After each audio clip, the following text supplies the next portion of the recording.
नमस्कार दोस्तों, आज अपन जो राजस्थान राज्य कर्मचारी भर्ती बोर्ड है उसके द्वारा आयोजित होने वाली जो पशु परिचर परीक्षा 2024 है उसके सिलेबस के बारे में चर्चा करेंगे।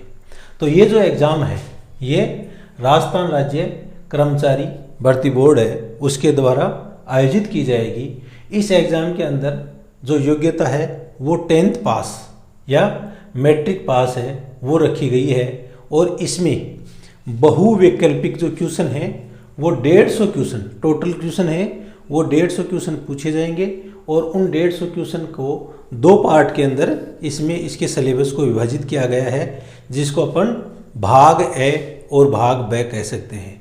भाग ए है उसके अंदर 70% क्वेश्चन आएंगे, यानी 70% का मतलब हो गया कि कुल 105 क्वेश्चन हैं वो आएंगे भाग ए के, और भाग ब के अंदर 30% कोर्स आएगा या 30% क्वेश्चन आएंगे, यानी 45 क्वेश्चन भाग ब के आएंगे। तो जो भाग ए है ये इस एग्ज़ाम के अंदर मुख्य भूमिका निभाएगा।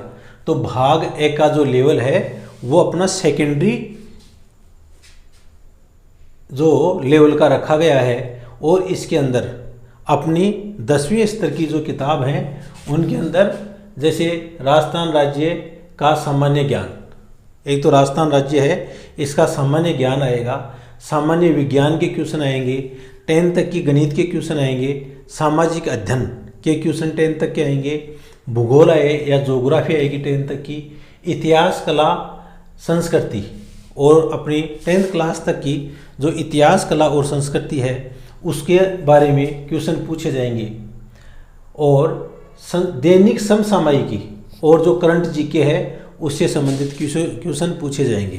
तो इस प्रकार से इसका जो पार्ट ए है या भाग ए है उसमें 70% क्वेश्चन आएंगे और उन सभी क्वेश्चन का जो स्तर है वो 10वीं लेवल का होगा। तो 10वीं लेवल की जो किताबें हैं कक्षा 6, 7, 8, 9, 10 से उसकी जो गणित है, विज्ञान है, और विज्ञान के अंदर आपको केवल सामान्य विज्ञान, डीपली विज्ञान नहीं पढ़ना है, सामाजिक है, भूगोल है, तो उसके बारे में क्वेश्चन आएंगे, इतिहास के बारे में आएंगे। अब जो भाग ब है इसी के अंदर पशुपालन से संबंधित जो सामान्य ज्ञान के क्वेश्चन हैं वो इसके अंदर आएंगे। पशुपालन से संबंधित जो सामान्य ज्ञान, सामान्य चीज़ें अपन पशुपालन के अंदर कौन कौन सी चीज़ों को अपन को ध्यान में रखना है वो सब चीज़ें आएंगी। तो इसके अंदर पशुपालन से संबंधित सामान्य ज्ञान से जुड़े टॉपिक पूछे जाएंगे, जिसके अंतर्गत राज्य में पशुओं की प्रमुख देशी नस्लें, हमारे राज्य के अंदर जो पशु पाए जाते हैं गाय, भैंस, बकरी, भेड़, तो इनकी कौन सी देशी नस्लें हैं वो यहाँ पाई जाती हैं उनके बारे में आएगा।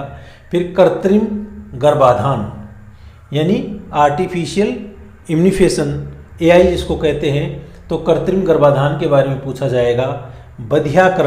बधियाकरण यानी जिसके अंदर ऐसे जो अपने नर बकरी होती हैं उनका बधियाकरण कर देते हैं जिससे कि वो आगे प्रजनन नहीं कर सके, तो वो कैसे किया जाता है। क्रॉस ब्रीडिंग की होता है कि अपनी जो देशी नस्ल की मादा है उसको उच्च गुणवत्ता वाला जो नर है उसके सीमन से जब क्रॉस करवाया जाता है तो जो संतति है वो अच्छी पशु उत्पाद देने वाली प्राप्त होती है। तो क्रॉस ब्रीडिंग के बारे में आएगा। दूध का दोहन, मिल्किंग है वो कैसे की जाती है उसके बारे में। स्तनपान अवधि, जो नया काफ बछड़ा या बछड़ी जन्म लेते हैं तो उनको स्तनपान है वो कितने दिनों तक करवाया जाएगा। स्वच्छ दूध उत्पादन दोहन करते समय, उसका परिवहन करते समय अपन को स्वच्छ या हाइजीनिक रूप से अपन को उसकी स्वच्छता का अपन को ध्यान में रखना है, तो उन चीज़ों के बारे में अब क्वेश्चन पूछा जाएगा। पशु और मुर्गी प्रबंधन, पशु और मुर्गियों का प्रबंधन कैसे किया जाता है इसको अपन कुक्कुट पालन भी बोलते हैं। जैविक अपशिष्टों का निपटान, तो जब अपन पशुपालन का कार्य, जो भी पशुपालन से संबंधित कार्य करते हैं, तो पशु अपशिष्ट जैसे गोबर है, मूत्र है, तो उसका निपटान अपन सुरक्षित रूप से कैसे करें उसके बारे में पूछा जाएगा। अगला जो टॉपिक है वो है संतुलित पशु चारा। भाई अपना जो पशु है वो संतुलित अपन इनको पशु चारा देंगे जिसके अंदर प्रोटीन की मात्रा अच्छी तरह से होगी, दाने की मात्रा बराबर होनी चाहिए। तो उस तरह से उनके लिए जो संतुलित पशु चारा है वो कैसा हो, हरा चारा कितनी मात्रा में होगा, सूखा चारा कितनी मात्रा में होगा, पशुओं के जो बाँट या जो दाना बोलते हैं तो इसमें कितने % दाना रहेगा, कितना % बिनोला रहेगा, कितना % खल रहेगी, तो उसका अपन को नॉलेज रहना चाहिए। कितने दूध के ऊपर कितना दाना अपन को देना है तो इसके बारे में अपन को मालूम रहना चाहिए। अगला जो टॉपिक है वो है चारा फसलें। पशुओं को एक स्वस्थ और अच्छी तरह से दूध योग्य या अन्य उनको काम में लेने योग्य बनाए रखने के लिए कौन सी चारा फसलें हैं वो किन किन पशुओं के लिए उपयोगी है, तो उसके बारे में। चारा व चारागाह का विकास, पशुओं के लिए चारा व चारागाह का विकास किया जाना चाहिए।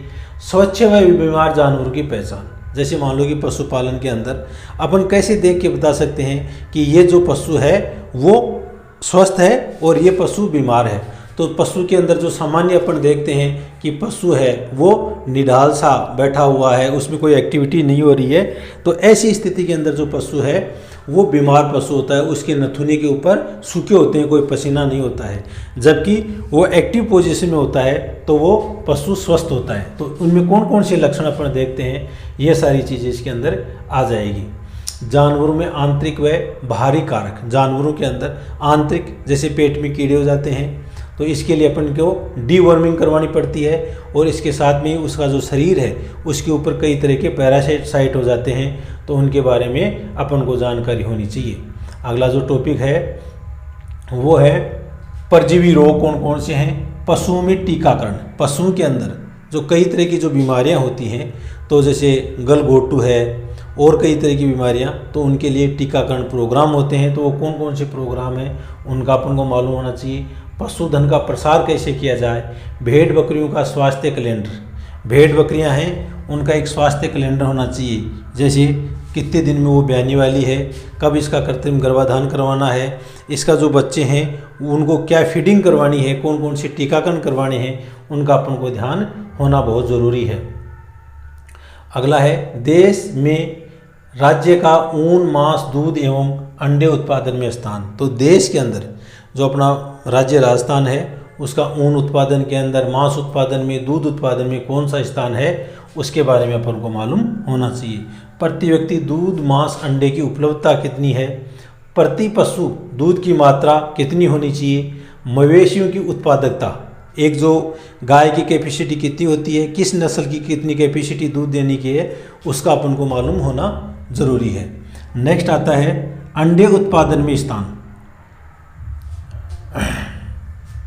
ऊन काटना, बोझ ढोने वाले जानवर, जैसे कुछ जानवर हैं वो बोझ ढोने वाले होते हैं, जैसे अपने ऊँट है, और ऊँट के अलावा क्या है, खच्चर है, डंकी या गधा है, तो ये बोझ ढोने वाले जानवर हैं। वर्मी कंपोस्ट, जो मवेशियों से गोबर प्राप्त होता है उस गोबर को खेती के लिए उपयोगी कैसे बनाया जाए, तो इसके लिए वर्मी कंपोस्ट या केचुए के द्वारा उस गोबर के एक उपयोगी जैविक खाद बनाई जाती है। तो उसका अपन को मालूम होना चाहिए कि किस तरह से जैविक खाद बनाई जाती है। अगला वर्मी कंपोस्ट के बाद में जानवरों की खाल एवं हड्डियों का उपयोग कैसे किया जाता है, किन क्षेत्रों में किया जाता है। जानवरों की उम्र का निर्धारण, जानवर है तो उनकी उम्र का निर्धारण, तो जानवरों के जो दांत हैं उनको देख करके उनकी उम्र का निर्धारण किया जाता है, तो उसका अपन को नॉलेज होना चाहिए। अगला जो टॉपिक है वो है पॉलीथीन से पशु पर्यावरण को नुकसान, फिर है पशु बीमा, पशु खरीदते समय बरती जाने वाली सावधानियां, पशु मेले, पशु गणना, सरकार के द्वारा समय समय के ऊपर पशु गणना करवाई जाती है, तो उनके कैसे जो रिजल्ट हैं, कौन कौन से पशु हैं, उनकी कितनी प्रतिशतता अपने राज्य के अंदर है, तो वो अपन को ध्यान में रखना है। गौशाला का प्रबंधन कैसे किया जाता है, स्वच्छता का महत्व भी अपन को ध्यान में रखना है। गोबर व मूत्र का उचित निपटान और पशुधन उत्पादों का विपणन, डेयरी विकास गतिविधियां और पशुपालन विभाग की प्रमुख योजनाएं। तो दोस्तों ये अपन ने जो पशु परिचर एग्जाम है उसके अंदर उसका पेपर का पैटर्न क्या होगा। तो अपन को ध्यान में रखने वाली चीज़ें ये हैं कि इसके अंदर टोटल 150 क्वेश्चन आएंगे और 150 प्रत्येक क्वेश्चन है वो 1 नंबर का होगा। सभी क्वेश्चन हैं वो बहुविकल्पी होंगे। पूरा जो सिलेबस है उसको 2 भागों में बांट दिया गया। पहला जो पार्ट है उसके अंदर राजस्थान का जो इतिहास है, भूगोल है, सामान्य विज्ञान है, गणित है, यानी 10वीं तक के स्टैंडर्ड की जो अपनी बुक के अंदर जो आता है उसके बारे में आएगा। और इसमें 70% यानी लगभग 105 क्वेश्चन तो इससे संबंधित रहेंगे और 30% जो है वो पशुओं से संबंधित ज्ञान, जिसके अंदर पशुओं का रखरखाव, उनमें कौन कौन सी बीमारियां होती हैं, कौन कौन से टीकाकरण लगाए जाते हैं, दूध पशु उत्पाद हैं उनको अपन किस तरह से अच्छी मात्रा में उनसे ले सकते हैं, पशुओं को चारा प्रबंध, उनके स्वास्थ्य का ध्यान, डेयरी की कौन कौन सी योजनाएं हैं, पशु अपशिष्टों का निपटान कैसे करना है। तो ये सारी चीज़ें हैं वो इसके अंदर आती हैं। तो ये जो सिलेबस है वो पशु परिसर का सिलेबस है। अब अपन एक एक टॉपिक वाइज रोज़ाना है वो इस कोर्स को अपन आगे रखेंगे। तो आप इस चैनल में बने रहें और नेक्स्ट वीडियो का आप इंतज़ार करें। थैंक यू, धन्यवाद।